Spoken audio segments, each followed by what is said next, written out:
Don't you dare! You're not going to deny me this opportunity, I said, my voice rising as I stood in Thomas Miller's office doorway. The department head looked up from his desk with a satisfied grin that made my stomach turn. After a decade of dedicated service to Peterson Engineering, this was how it would end? My name is Kaylee Thompson, and at 52, I've spent the last 10 years of my career at one of San Francisco's leading engineering firms. Through 3 company restructures, 2 economic downturns, and countless late nights perfecting designs, I had proven myself invaluable, or so I thought. Kaylee, please sit down. Thomas motioned to the chair across from his desk, his voice carrying that rehearsed sympathy that HR must teach in management training. We're bringing in someone younger for your role. After 10 years, it's time to move on. The words hung in the air between us. Someone younger. Not someone more qualified or experienced, just younger. I felt the familiar heat of indignation rising in my chest, but took a deep breath instead. This wasn't the time for an emotional outburst. I nodded calmly. I appreciate the notice, Thomas. My muted response clearly wasn't what he expected. Thomas blinked, momentarily thrown off script. Well, good. I'm glad you understand. The transition will take place over the next month.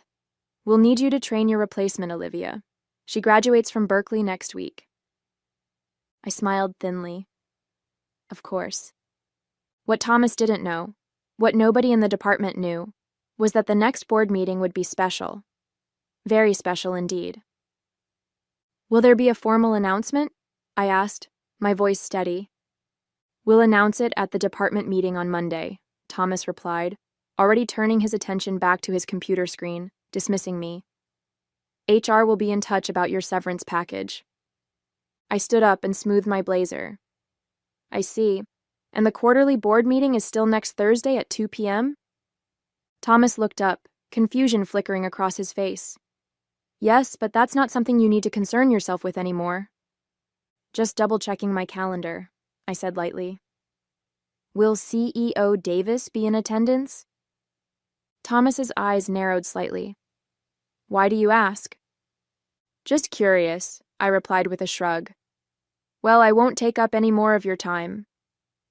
As I walked out of his office, I felt strangely calm.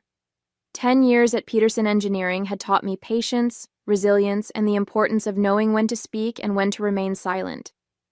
The next board meeting would reveal everything, and Thomas Miller's smug satisfaction would evaporate faster than morning fog on the bay.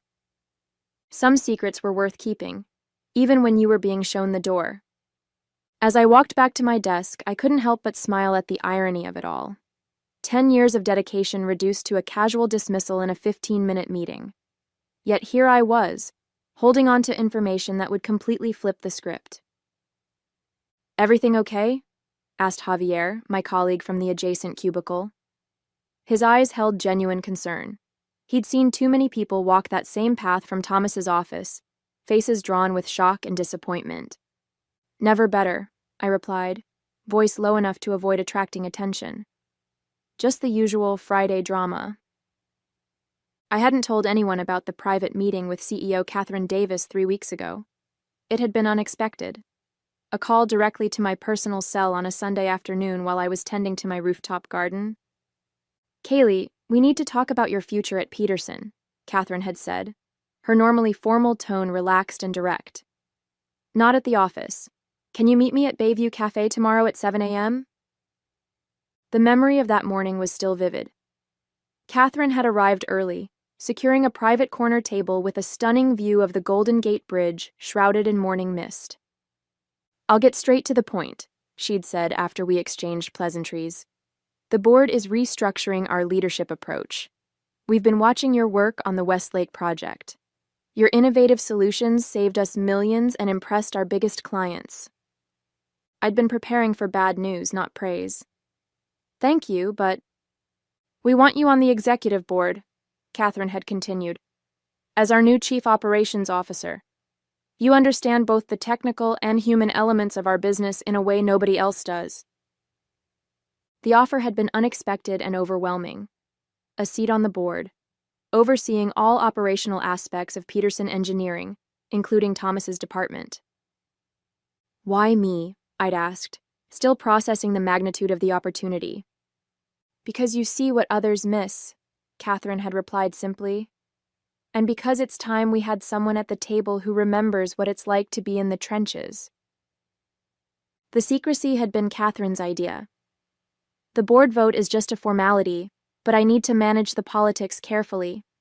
Some members, particularly those with connections to Thomas, might try to interfere if they knew beforehand. So I'd signed the contract with only Catherine and the company's legal counsel present. For 3 weeks, I'd attended early morning strategy sessions disguised as vendor meetings in my calendar. I'd reviewed confidential reports and helped draft a new operational framework after hours. All while Thomas plotted my removal. Back at my desk, I checked my phone. A message from Catherine. Contracts filed. Announcement prepared. Still on for Thursday. I texted back a single thumbs-up emoji. For the rest of the afternoon, I diligently worked on transition notes for my supposed replacement. Thomas passed by twice, looking pleased with himself each time. Let him enjoy this moment of perceived victory. The real revelation was just 6 days away. The weekend dragged on endlessly as I prepared for what would undoubtedly be the most consequential week of my career. On Monday morning, I arrived at the office early, dressed in the same professional attire I'd worn for years, nothing that would signal the impending change in my status. The department meeting was scheduled for 10 a.m. in the main conference room. I took my usual seat near the middle of the table, not too prominent, not too hidden. As engineers and project managers filtered in, the room buzzed with the usual Monday morning energy, conversations about weekend activities, project deadlines, and industry gossip. Thomas entered last, followed by a young woman I'd never seen before. She couldn't have been older than 23, with a nervous smile and wide eyes that took in the room with undisguised excitement. "Good morning, everyone," Thomas announced, clapping his hands together. "Before we dive into project updates, I have an important announcement." The room quieted immediately. Several of my colleagues glanced in my direction, sensing what was coming. I'd like to introduce Olivia Parker, who will be joining our team as senior design engineer. Over the next month, she'll be working closely with Kali, who will be leaving us to pursue other opportunities. There it was. The corporate euphemism for being pushed out. I kept my expression neutral as curious and sympathetic looks turned my way. "Kaylee has been with us for 10 years, Thomas continued, his tone suggesting he was bestowing a great honor upon me by acknowledging my service. "And we appreciate her contributions.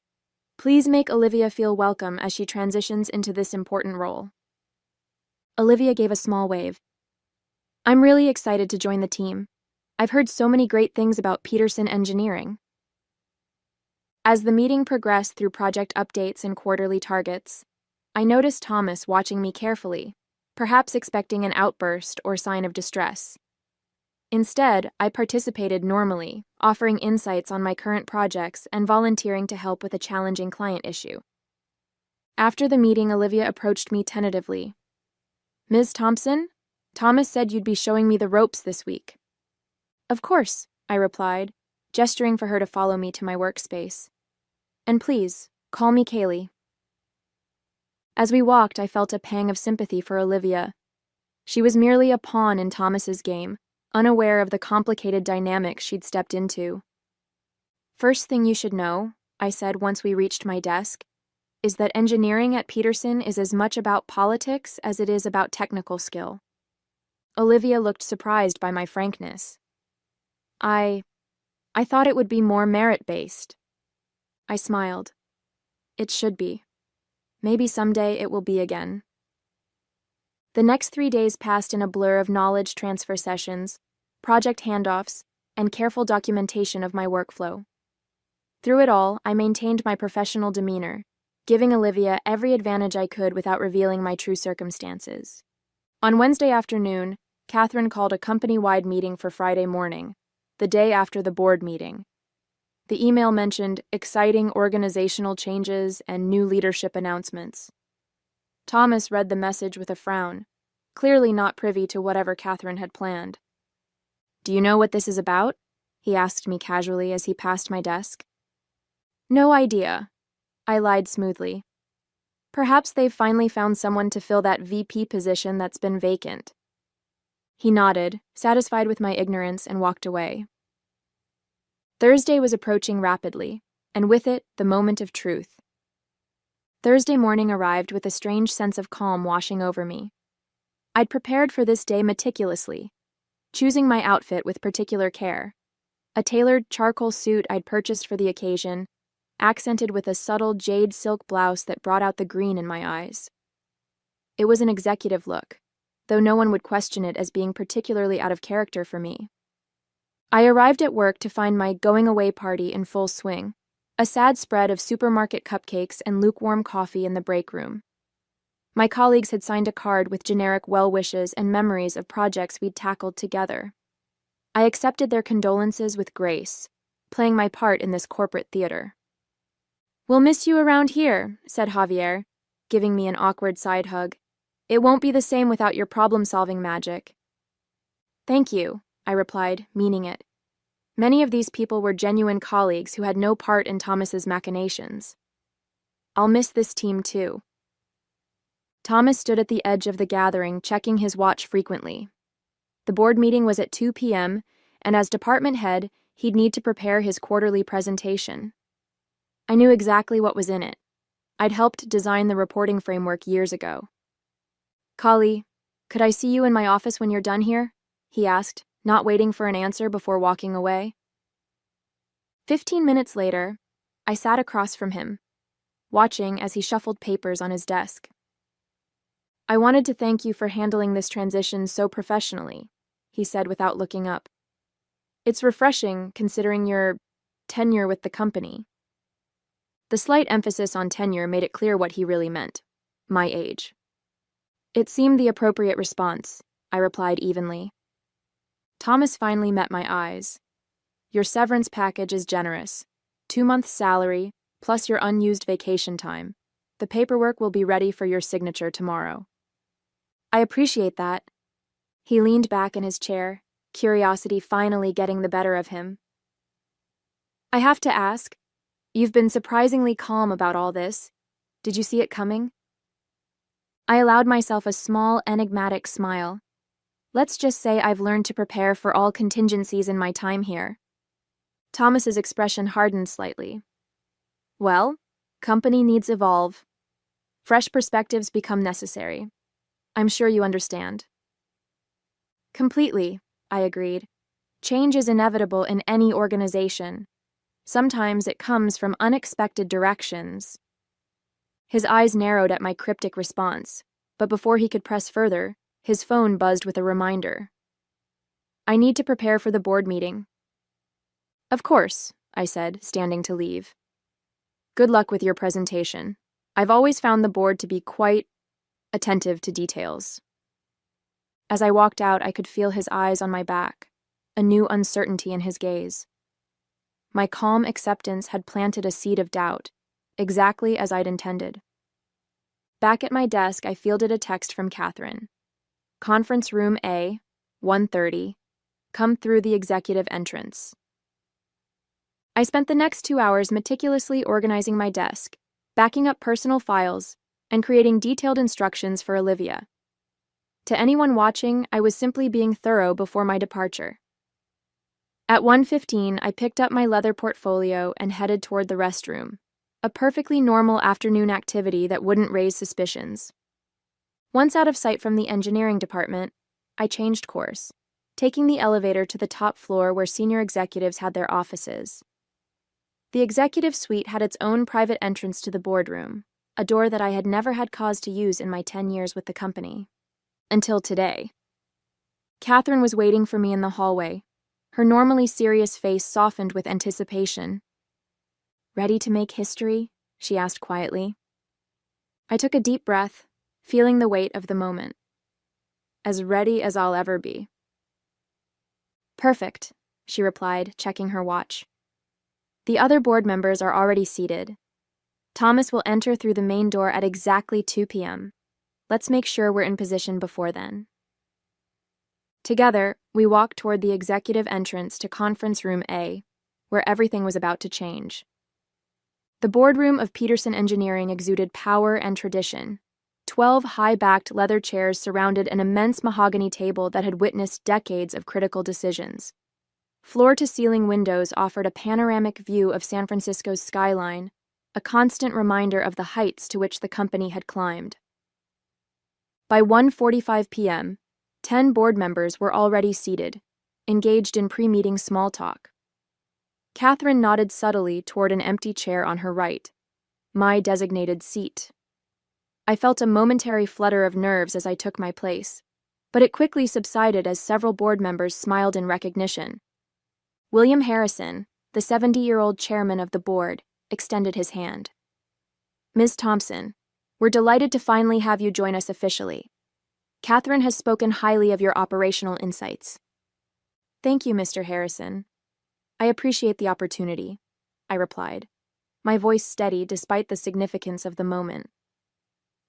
For the next 10 minutes, I was introduced to each board member. Most knew me by reputation or from previous project presentations, but this interaction was different.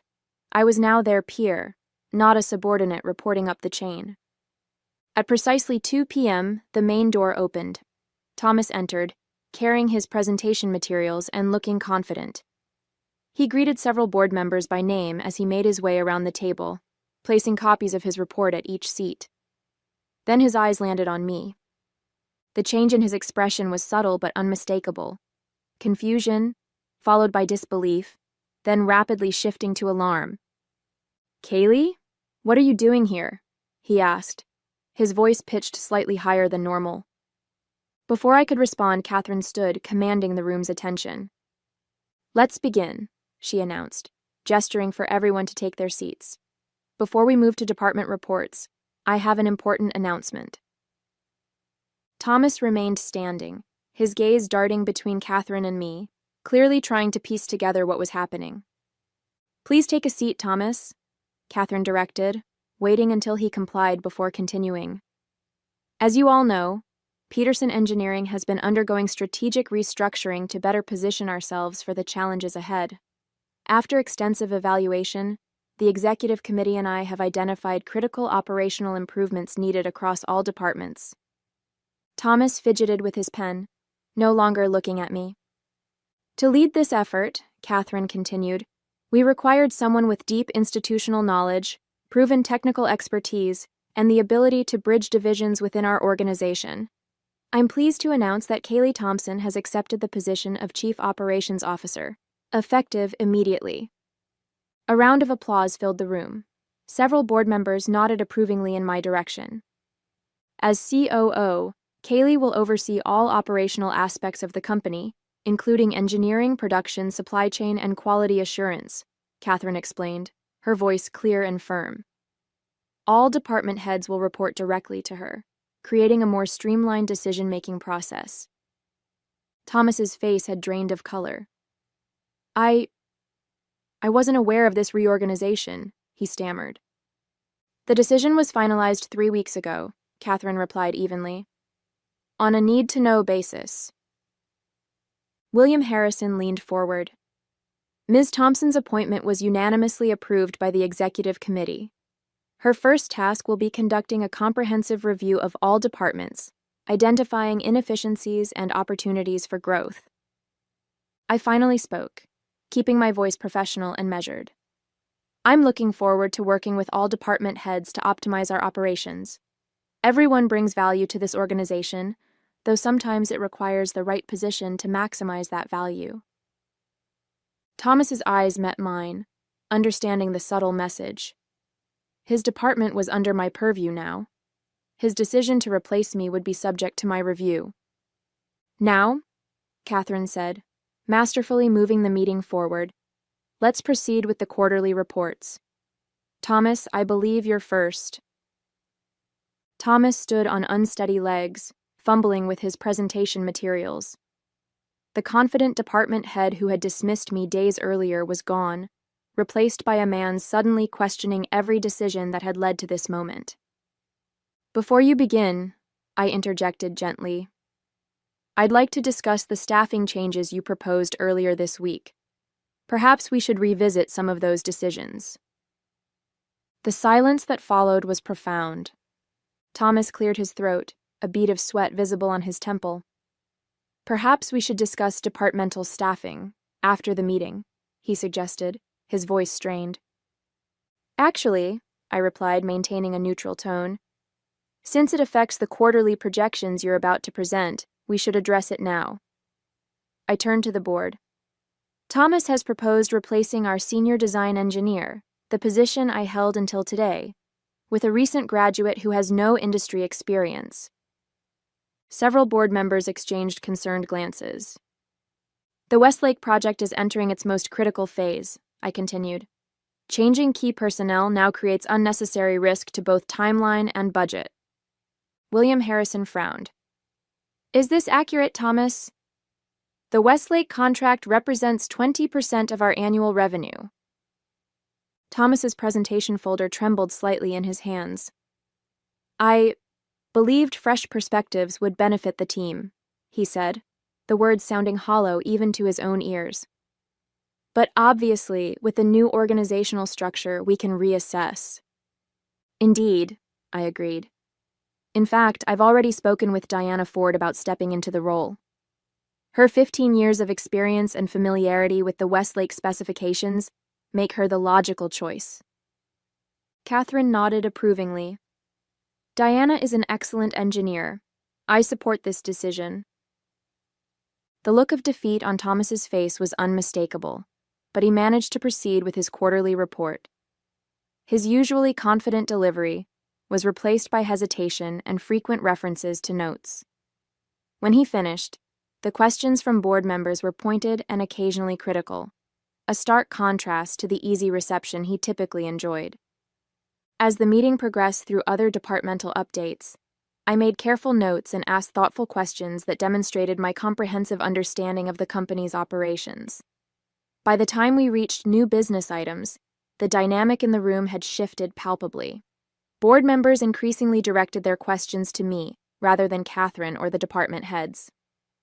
Near the meeting's conclusion, Catherine introduced another agenda item. "As part of our restructuring, we'll be reviewing each department's age demographics and succession planning strategies. Recent data suggests our most innovative solutions have come from cross-generational collaboration." She displayed a slide showing productivity metrics across different age groups. "As you can see, teams with age diversity consistently outperform homogeneous groups. Kali will be leading an initiative to ensure we maintain healthy age distribution throughout the organization." I caught Thomas's eye across the table. "Experience and fresh perspectives both have value when properly integrated," I said. "I look forward to working with all department heads to optimize their team compositions." The meeting adjourned at 4:30 p.m. As board members gathered their materials and engaged in post-meeting conversations, Thomas approached me cautiously. "Congratulations on your promotion," he said stiffly.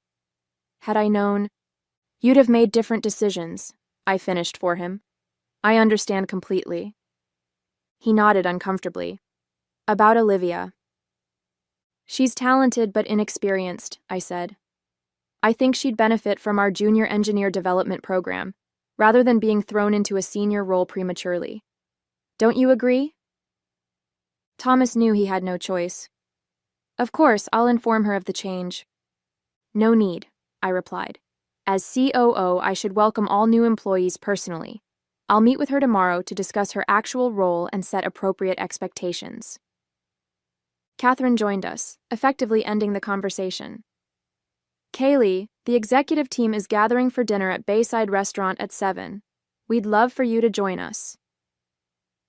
"I'd be delighted," I said, collecting my notes. As Thomas walked away, Catherine watched him with a calculating expression.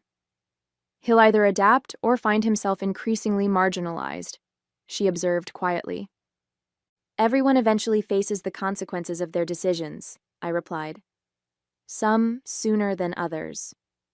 The sun was setting over San Francisco Bay as I left the boardroom through the executive entrance. Not as a visitor this time, but as someone who belonged there. Tomorrow, the company-wide announcement would make my new position official, but today's reversal of fortune was satisfaction enough. The 10 years I'd invested in Peterson Engineering had finally paid off, though not in the way Thomas had intended when he'd called me into his office with that satisfied grin just days ago. Friday morning's company-wide meeting brought a palpable buzz to the auditorium. Employees from every department gathered, whispering speculations about the organizational changes mentioned in Catherine's email. I stood backstage with Catherine and the executive team, dressed in a navy suit that signaled my new authority while still feeling true to myself. "Nervous?" Catherine asked, straightening her blazer. "Surprisingly, no," I replied. "It feels right." At exactly 9 a.m., Catherine took the stage to enthusiastic applause. I watched from the wings as she outlined Peterson Engineering's vision for the future, emphasizing innovation, collaboration, and strategic growth. "To lead us through this next chapter," Catherine announced, "I'm pleased to introduce our new Chief Operations Officer, Kaylee Thompson." As I walked onto the stage, the reaction was immediate and overwhelming. Engineers who had worked alongside me for years stood in applause. Project managers who had seen my solutions save impossible deadlines cheered. Even the administrative staff with whom I'd always maintained respectful relationships showed their approval. Thomas sat in the third row, clapping mechanically, his expression unreadable. "Thank you," I began, waiting for the applause to subside. "For 10 years, I've had the privilege of solving problems at Peterson Engineering. Today, I'm honored to help shape our collective future." I outlined my vision for operational excellence, emphasizing collaboration across generations and departments. "Experience and fresh perspectives both have tremendous value," I said, making brief eye contact with Thomas. "Our strength lies in harnessing both."